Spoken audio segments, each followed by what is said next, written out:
नमस्कार दोस्तों, मैं मुकेश चौधरी एक बार फिर से स्वागत करता हूं आपका आपके अपने YouTube channel science with MK sir पर। तो दोस्तों, लास्ट क्लास में हमने तापमान एवं ऊष्मा से संबंधित महत्वपूर्ण प्रश्नों पर चर्चा करी थी। आज हम बात करेंगे ध्वनि से संबंधित महत्वपूर्ण प्रश्नों की। तो दोस्तों, वीडियो अच्छा लगे तो आप लाइक और शेयर कीजिएगा, और जो भी इस चैनल पर नए हैं वो चैनल को सब्सक्राइब करके बेल आइकन को दबा लें ताकि अगली वीडियो का नोटिफिकेशन आप तक सबसे पहले पहुंच सके।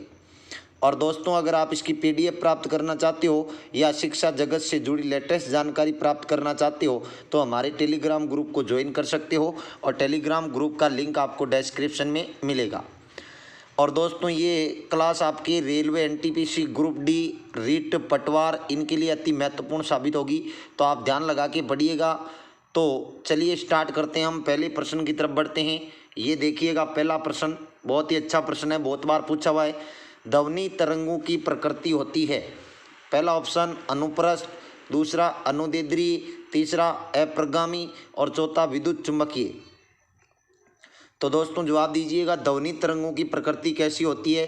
तो यहाँ पर आपका सही जवाब होगा दोस्तों अनुदैर्ध्य। ऑप्शन बी सही होगा, अनुदैर्ध्य। अनुदैर्ध्य क्या होती है भाई? जैसे मान लीजिए कि ये कोई माध्यम है, इस माध्यम के कण इस प्रकार से गति कर रहे हैं और तरंग गति की दिशा अगर माध्यम के कणों के समानांतर है, कैसे हैं? समानांतर है, तो वो आपके तरंग कहलाएगी अनुदैर्ध्य। जैसे ध्वनि तरंग, इसके अलावा भूकंप तरंग, इसके अलावा स्प्रिंग में उत्पन्न तरंग, ये तरंगें आपके अनुदैर्ध्य प्रकृति की होती है। और एक होती है अनुप्रस्थ। अनुप्रस्थ क्या होती है? मान लो ये माध्यम है, माध्यम के कण ऐसी गति कर रहे हैं और तरंग गति की दिशा अगर माध्यम के कणों के लंबवत है, कैसे हैं? लंबवत है, तो वो प्रकृति कहलाती है आपकी अनुप्रस्थ। जैसे प्रकाश की तरंगें, विद्युत चुंबकीय तरंगें, रेडियो तरंगें, एक्स तरंगें, इनकी प्रवृत्ति होती है अनुप्रस्थ। तो ध्यान रखिएगा, ध्वनि तरंगों की प्रकृति होती है अनुप्रस्थ, और ध्वनि तरंगें यांत्रिक तरंगें होती है। कैसी तरंगें होती है? यांत्रिक तरंगें। यांत्रिक तरंगें क्या होती है? जिनके संचरण के लिए माध्यम की जरूरत होती है, उनको कहते हैं यांत्रिक तरंगें। चलिए अगला प्रश्न देखिएगा। निम्न में से कौन सा कथन ध्वनि तरंगों के लिए सत्य है? पहला ऑप्शन, इनको ध्रुवित किया जा सकता है। दूसरा, ये निर्वात में चल सकती है। तीसरा, ये 0 डिग्री सेल्सियस पर इनकी चाल 332 मीटर प्रति सेकंड होती है। और चौथा, उपरोक्त सभी कथन सत्य है।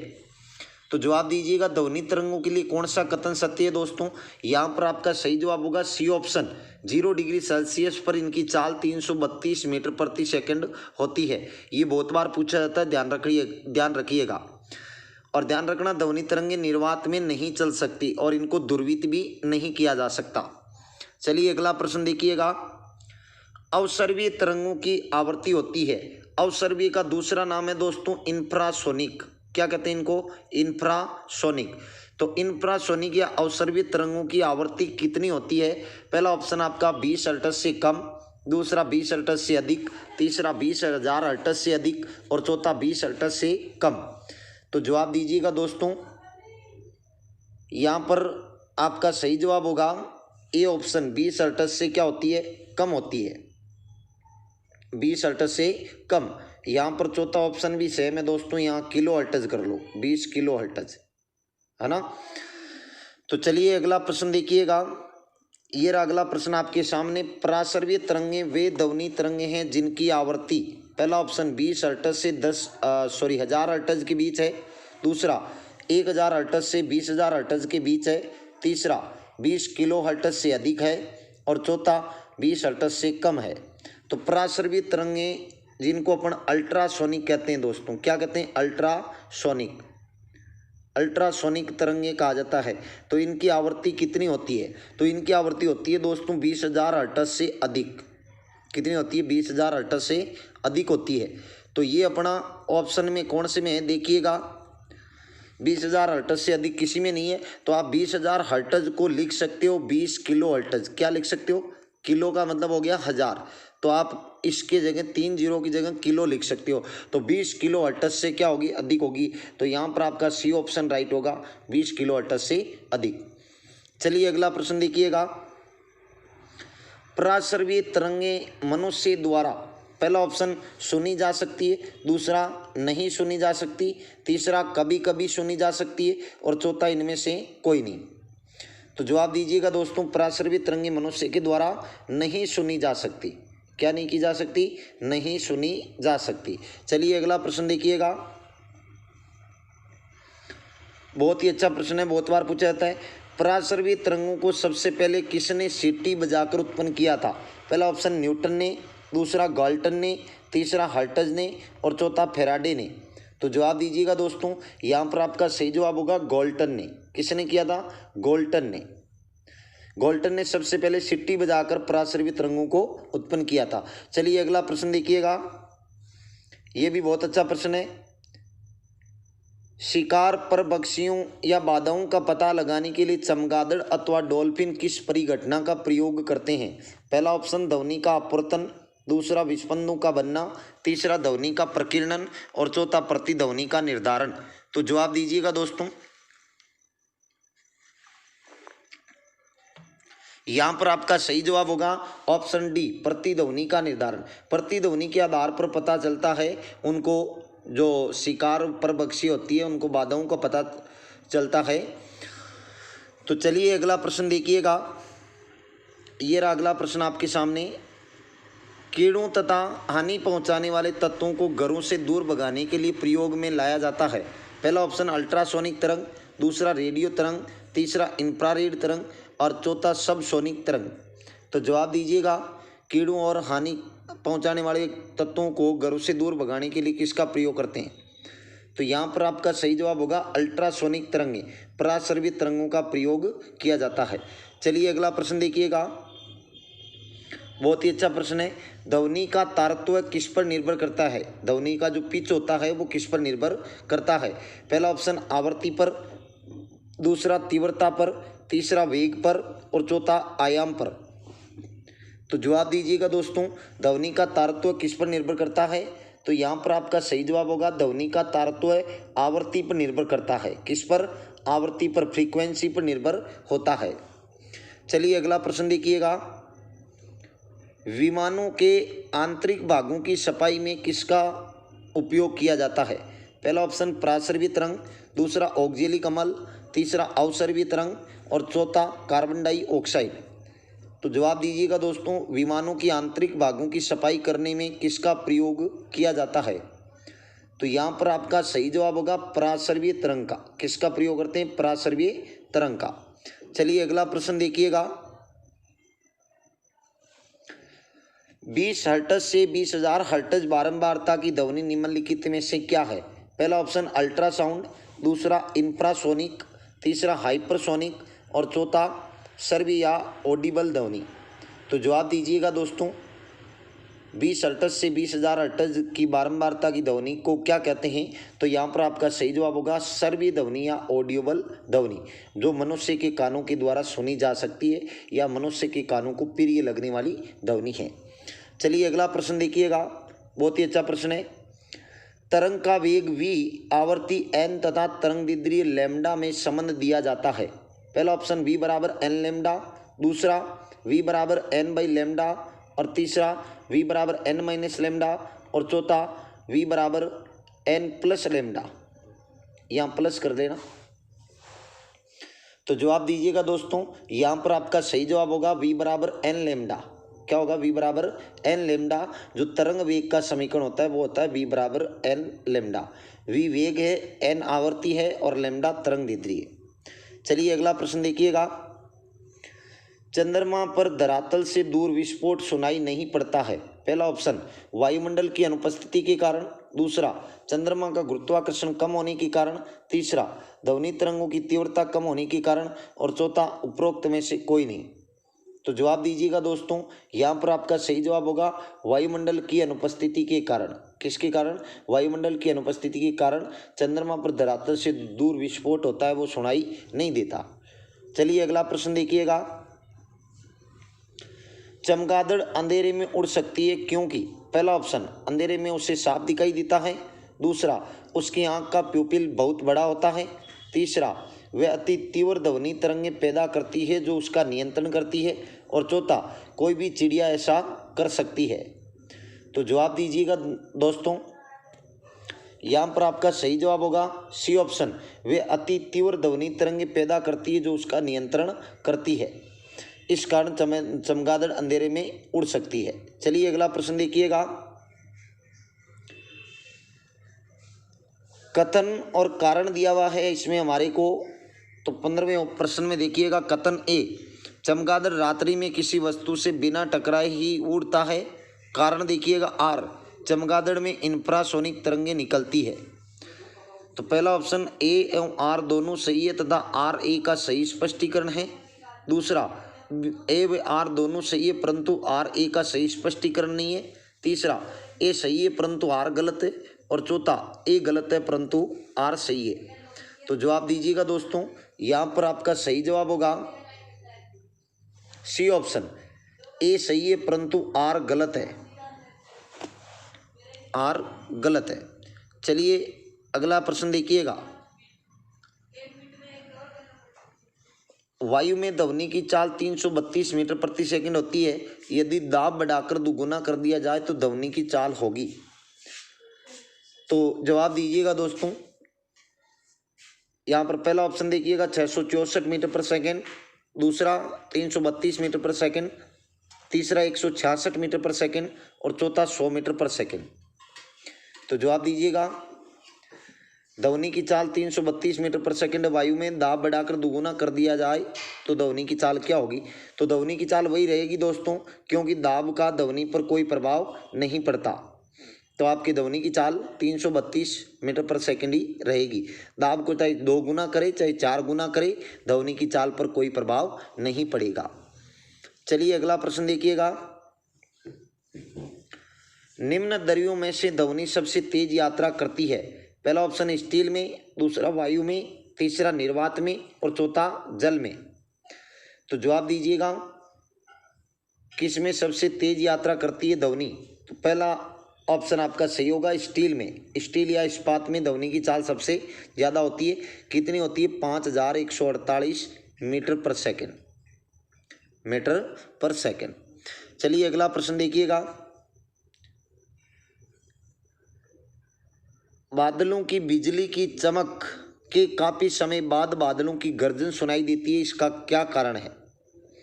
पहला ऑप्शन, बादल ध्वनि तरंगों को रोक देते हैं। दूसरा, गर्जन बाद में उत्पन्न होती है।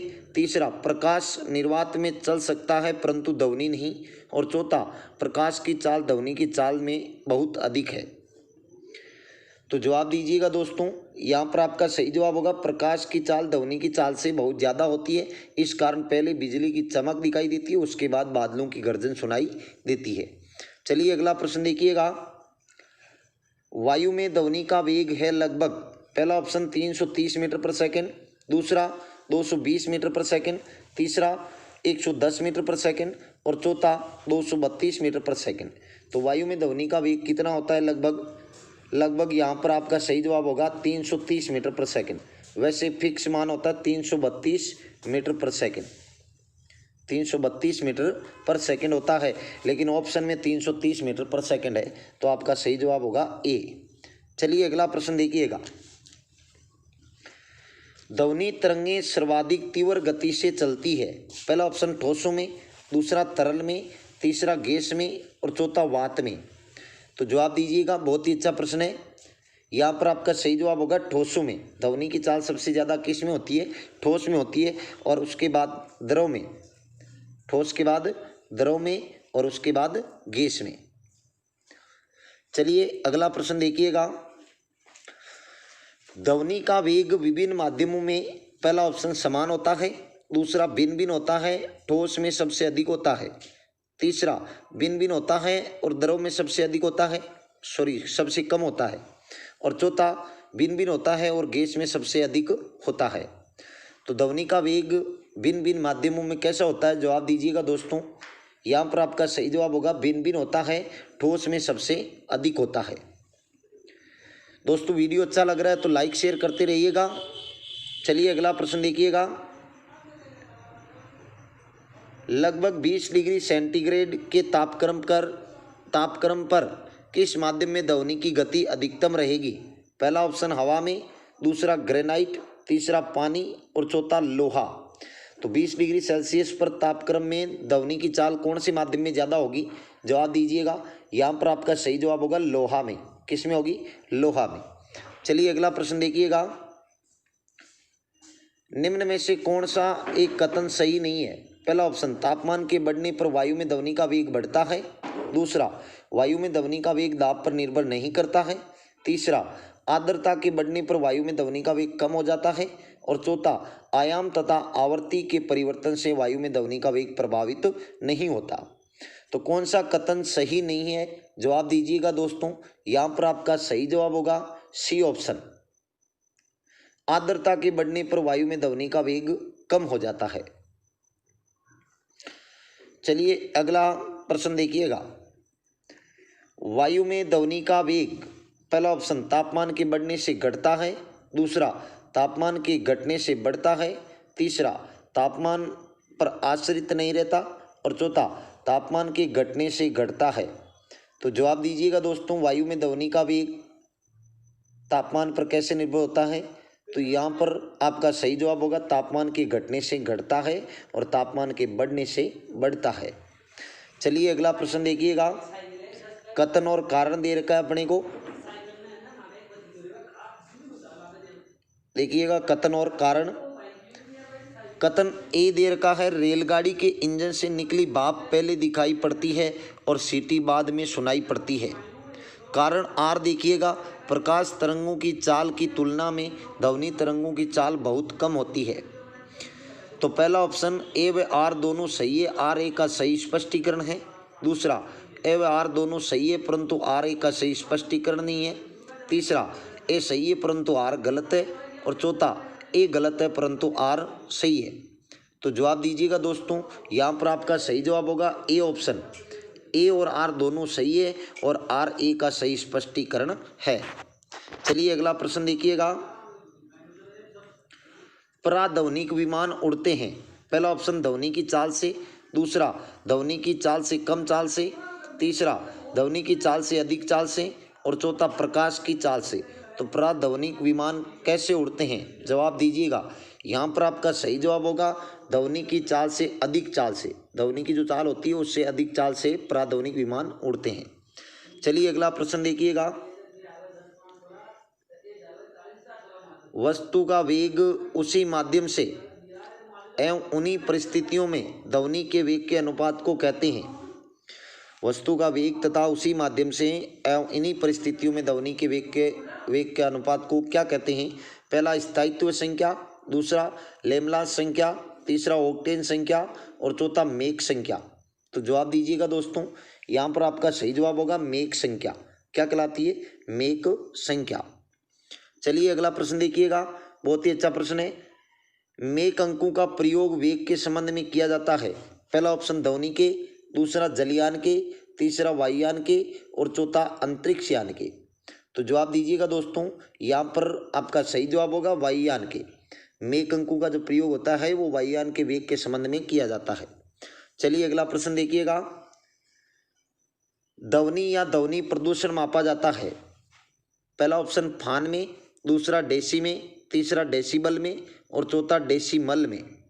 तो जवाब दीजिएगा। यहाँ पर आपका सही जवाब होगा दोस्तों डेसिबल में। ध्वनि या ध्वनि प्रदूषण किस में मापा जाता है? डेसिबल में। चलिए अगला प्रश्न देखिएगा।